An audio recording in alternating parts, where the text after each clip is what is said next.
Good morning, all of you. Myself, Dr. Shruti Patle, and I am here to present my work, Impact of Organic Molecule Lysine on Growth and Physiochemical Investigation in Ammonium Dihydrogen Phosphate Single Crystal. Now, the content of my presentations are Introduction to NLO crystal, Growth of Pure and Lysine doped ATP single crystal, Various characterization, Result and discussion, Conclusion and future scope. Now, the nonlinear optical materials are nothing but the materials which which responds nonlinearly to the light, especially intense light. That's why we can say that nonlinear optics is the optics of intense light, like laser. Now, in nonlinear optical material, the dielectric polarization responds nonlinearly to the electric field of the light, and especially the crystal, those like inversion symmetry, can exhibit this nonlinear behavior. And this nonlinear behavior of the crystals or the material facilitate us to manipulate the light or to change the frequency of the incoming light. There are so many phenomena are associated with the nonlinear application, and so many applications are there for the nonlinear optical single crystals.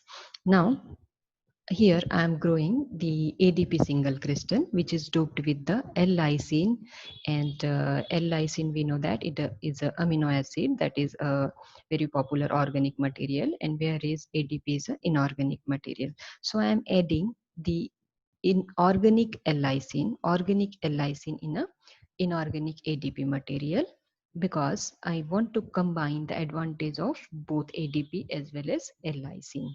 Because in inorganic material like ADP, they possess following properties like high mechanical strength, high degree of chemical inertness, large size can be grown, but they offers very low in NLO coefficient. Whereas in organic like L-lysine, they possess large NLO coefficient, but they are highly sensitive, short response time, low mechanical strength, and bulk size crystal cannot be grown very easily. That's why I'm doping this L-lysine, organic L-lysine, in a inorganic ADP, so that a good quality crystal for application can be grown. And this class of combination of organic and inorganic can be called as a semi-organic material. Now, growing crystal, to grow a bulk size crystal, I have chosen the SR method. This is the setup of SR method in which from the small seed, the large size crystal can be grown by the solution.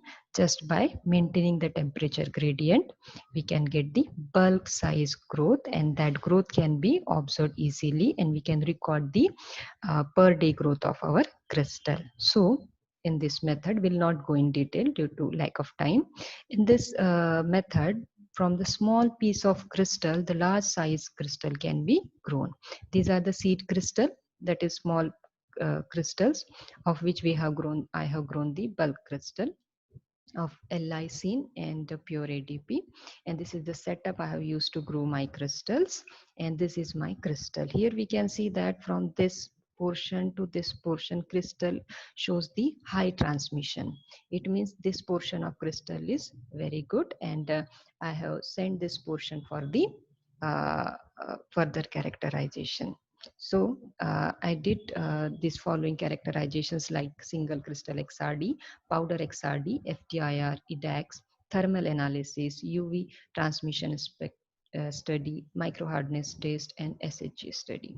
So starting with the single crystal XRD, here I got this data from the study, and by observing this data, we can say that our crystal belongs to the tetragonal symmetry. Here, all the crystal belongs to tetragonal symmetry.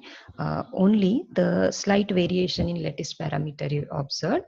We can say that here, by comparing the volume of all this crystal, we can say that as by doping of L-lysine, the crystal symmetry is contracting, or its volume is decreasing.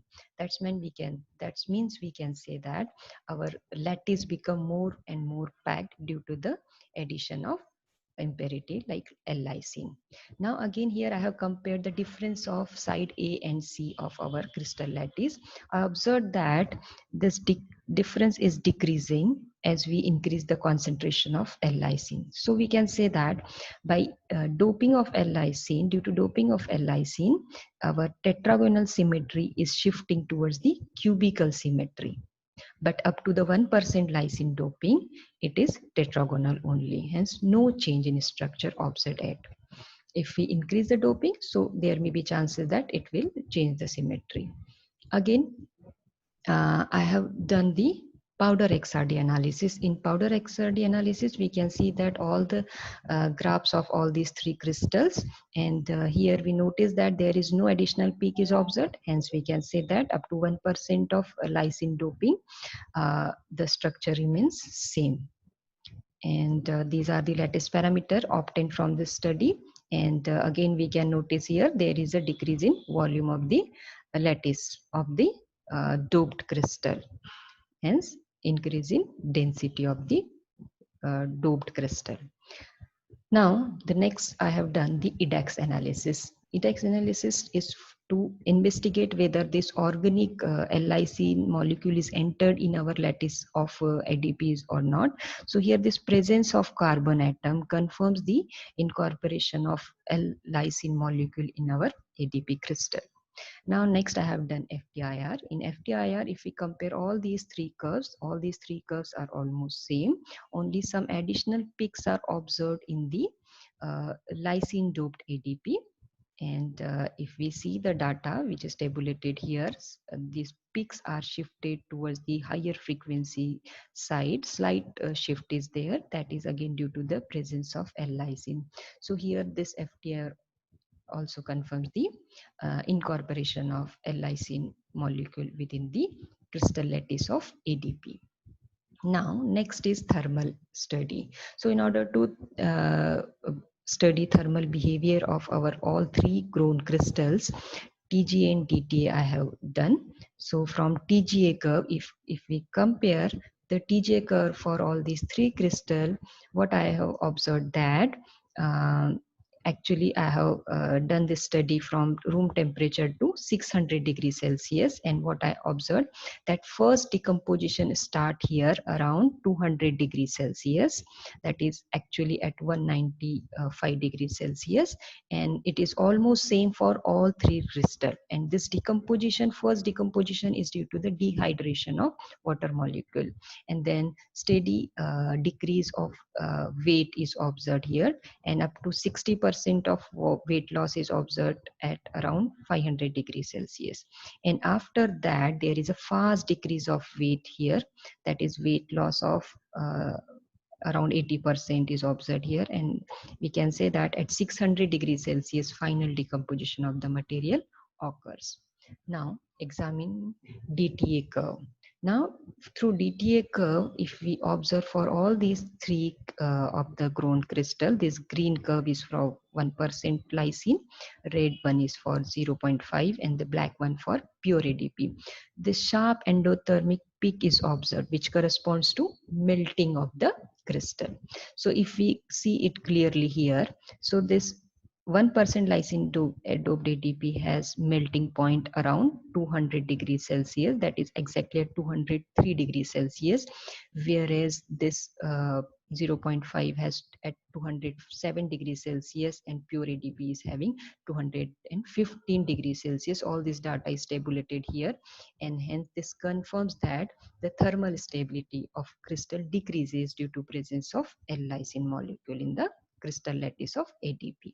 Now, moving towards the UV visible spectrum of the grown crystal, it shows that the crystal shows the transmissions from 200 nanometer to 1000 nanometer up to 1000 nanometer. This shows that our crystals offers good transmissions in all UV visible and infrared region. Hence our crystals are good for optical applications. Even again we can note that here the doping of L-lysine increases the transmittance of the crystal also. So from this data tabulated here, we can note down the pure ADP possesses 66% of transmissions, where 1% lysine doped ADP offers 82% of transmittance. That is really good enough. for the optical studies. Now, optical applications. Now, moving towards the micro hardness test. So, if you are talking about the device application, mechanical strength is a very important parameter to study. So that's why I've done micro hardness test. I've used Vickers micro hardness technique to find out the micro hardness of my chrome crystals. So this graph shows that the 1% lysine doped ADP has the good mechanical strength as compared to the pure ADP.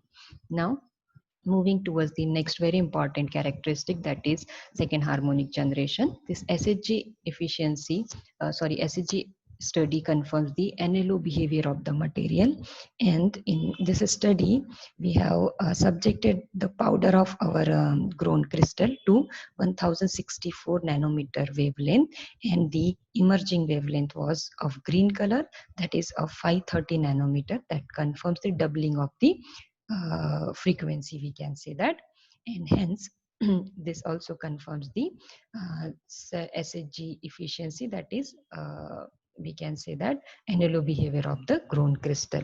If we compare the NLO behavior, that is SHG efficiency of our doped crystals with the pure ADP, we found that the 1% lysine doped ADP has the highest NLO coefficient, that is 1.53 times of that of pure ADP. So here I have done with all the properties. Now concluding, all the crystal belongs to tetragonal system, and EDAX and FTIR confirms the presence of L-lysine, that is impurity, in our ADP crystal. Here TGA-DTA thermal analysis shows the decrease of thermal stability of ADP crystal due to doping, and UV visible spectra confirms the sufficient transmission in visible range, and doping enhances the transmission of our ADP crystal. The micro hardness test confirms the increase of mechanical strength of ADP due to the doping, and SHG efficiency also measured, and this also shows that its SHG efficiency, that is NLO coefficient, increases due to the presence of L-lysine in the ADP crystal. Now, comparing all these three crystals for the device application, we can say that the 1% lysine doped ADP is the best for device application in electro-optics industry, because it possesses good transmission, have higher mechanical strength, and good NLO coefficient if the thermal stability is not the point of concern. So thank you so much. Thank you for giving the chance to present my work here. Thank you. Thank you so much.